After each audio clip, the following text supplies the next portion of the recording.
कानी बहू।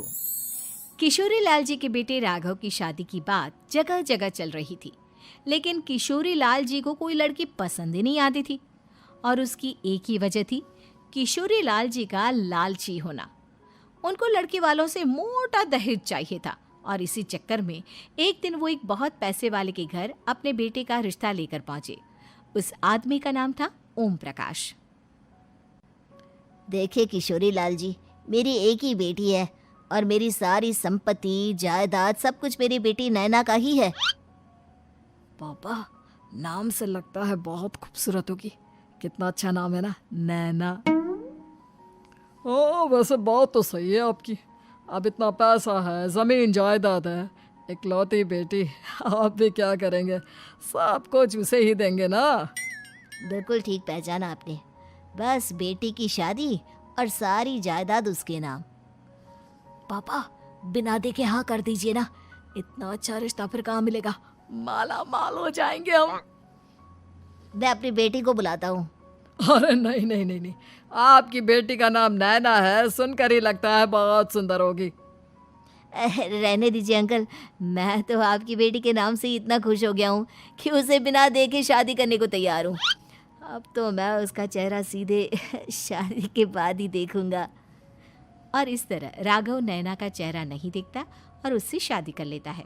शादी के बाद अपनी सुहाग रात पर जब राघव नैना का घूंघट उठाकर देखता है तो नैना की आंखें बंद थी। कितने खूबसूरत हो तुम नैना, जरा अपनी आंखें खोलकर मेरी तरफ देखो तो सही। नहीं, मुझे शर्म आती है। अरे, मैंने तुम्हें शादी से पहले भी नहीं देखा, और अब अगर तुम आंखें खोलकर मुझे देखोगी भी नहीं तो मुझे अच्छा कैसे लगेगा? इससे पहले कि नैना अपनी आंखें खोलकर राघव की तरफ देखती, अचानक से लाइट चली गई और राघव नैना को पूरी तरह से देख भी नहीं पाया। अगली सुबह नैना राघव के लिए नाश्ता बनाकर लेकर आई। अरे ये क्या, आधा पराठा सेका हुआ है और आधा बिल्कुल कच्चा। ये तुमने क्या किया नैना? बहू, तुमने क्या आधा पराठा तवे से नीचे लटका कर रखा था, जो आधा सिका है और आधा कच्चा? मुझे जितना दिखेगा उतना ही तो सीखूंगी ना पापा जी। जहाँ जहाँ मुझे नजर आ रहा था वहाँ मैंने सीख लिया, जहाँ जहाँ नहीं दिखा वहाँ कच्चा रह गया होगा। इसका क्या मतलब है? ये कैसा मजाक कर रही है तुम? अरे बहू, तुमने इतना लंबा घूंघट क्यों लगाया हुआ है?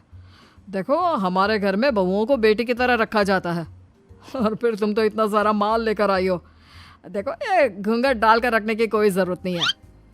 हाँ नैना, पापा जी ठीक कह रहे हैं, तुम तो आराम से रहो, अपना ही घर समझो। नैना अचानक से अपना घूंघट उठा लेती है। अरे ये क्या पापा, नैना की तो एक आंख फूटी हुई है। नाम से नैना, लेकिन ये तो कानी बहू निकली। मेरे साथ धोखा हुआ है, धोखा। बिना दिखाए अपनी कानी लड़की मेरे संग ब्याह दी। मुझे कानी बीवी नहीं चाहिए। मुझे अभी ओम प्रकाश जी से बात करनी पड़ेगी। आखिर उन्होंने मेरे साथ ऐसा किया क्यों? अरे, आप लोगों ने ही तो पापा से कहा था कि आप लोग शादी से पहले मुझे देखना नहीं चाहते। अब मेरे पापा पर क्यों इल्जाम लगा रहे हैं? अरे लेकिन उन्हें बताना तो चाहिए था ना कि तुम कानी हो, एक आंख से तुम्हें दिखाई नहीं देता। किशोरी लाल और राघव नाराज होकर ओम प्रकाश को अपने घर बुलाते हैं। पापा जी, ये आपने क्या किया? शादी से पहले बताया क्यों नहीं कि नैना की आंखों में परेशानी है? अरे, आप ही ने तो लड़की देखने से मना कर दिया था। अरे लेकिन आप बता तो सकते थे। आपको तो हमारी बेटी की प्रॉपर्टी चाहिए थी, वो भी पूरी की पूरी।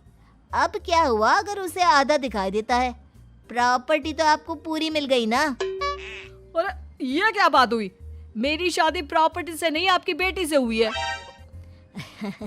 अब ये तो पहले सोचना चाहिए था, तब तो मेरी प्रॉपर्टी देखकर तुम्हारी जुबान लप लपा रही थी।